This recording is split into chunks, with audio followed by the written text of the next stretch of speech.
Assalamualaikum warahmatullahi wabarakatuh. Yang kami hormati Bapak Zainur Rafiq selaku dosen pengampu mata kuliah studi materi SKI di MTSMA.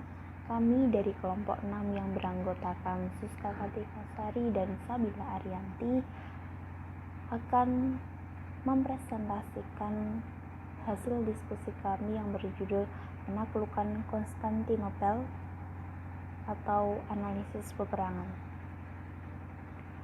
Poin pertama yang akan dibahas yaitu latar belakang penaklukan Konstantinopel, dan yang kedua adalah strategi dan jalannya penaklukan Konstantinopel, dan yang ketiga dampak penaklukan di Konstantinopel.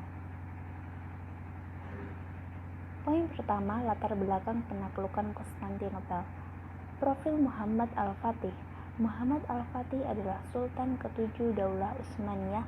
Daulah Utsmaniyah mencapai puncak kejayaannya ketika Muhammad Al-Fatih berkuasa menggantikan ayahnya Murad II pada tahun 885 Hijriah atau disebut juga dengan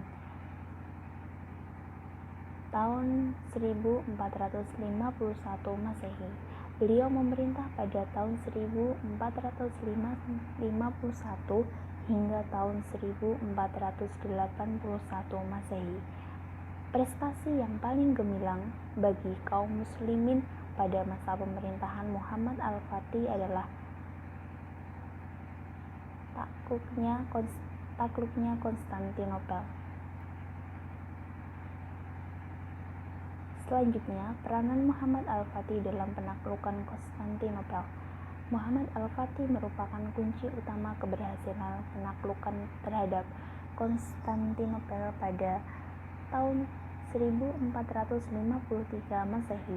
Adapun usaha-usaha atau peranan Muhammad Al-Fatih dalam pembebasan Konstantinopel adalah menambah personil militer dan memperkuat armada laut, membangun benteng Romali Hishar, menghimpun persenjataan, mengadakan perjanjian damai dengan beberapa negara rival, memimpin pengepungan Konstantinopel atau sebagai panglima perang, menyebarkan dakwah Islam ke seluruh Konstantinopel dan sekitarnya.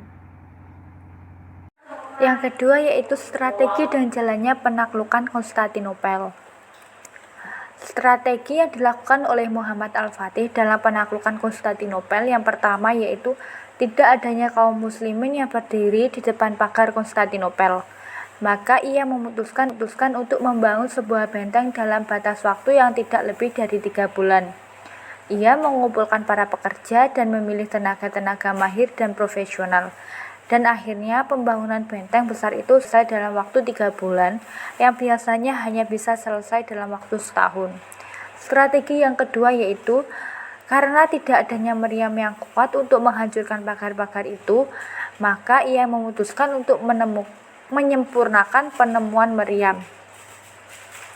Ide penciptaan telah ada sebelumnya pada seorang ahli dari Hongaria yang dihukum penjara oleh pihak Romawi dalam penjara Konstantinopel. Maka Al-Fatih memutuskan untuk menggali terowongan yang melintas di bawah teluk dan benteng kota itu untuk sampai ke ruang tahanan tersebut. Strategi yang ketiga yaitu rantai yang terbentang dari teluk yang menghalangi armada laut kaum muslimin ke dalam teluk Tanduk Emas hingga akhirnya dapat sampai ke pagar Konstantinopel. Karena itu, Al-Fatih memutuskan untuk membuat tempat perlintasan kapal-kapal melalui gunung hingga harus dapat sampai ke dalam teluk tanpa harus melewati rangkaian rantai-rantai tersebut.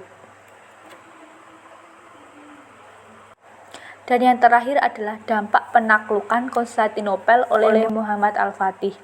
Setelah Konstantinopel ditaklukkan, namanya dirubah menjadi Istanbul, yang berarti kota Islam. Keberhasilan dalam penaklukan Konstantinopel merupakan pembuka bagi perkembangan Islam di Eropa. Dengan demikian, penaklukannya berarti jalan pembuka bagi Muhammad Al-Fatih dalam menaklukkan Konstantinopel pada tahun 1453 Masehi telah menghantarkan Kesultanan Utsmani mencapai puncak kejayaan dan tersebarnya Islam ke berbagai bumi Eropa. Wassalamualaikum warahmatullahi wabarakatuh.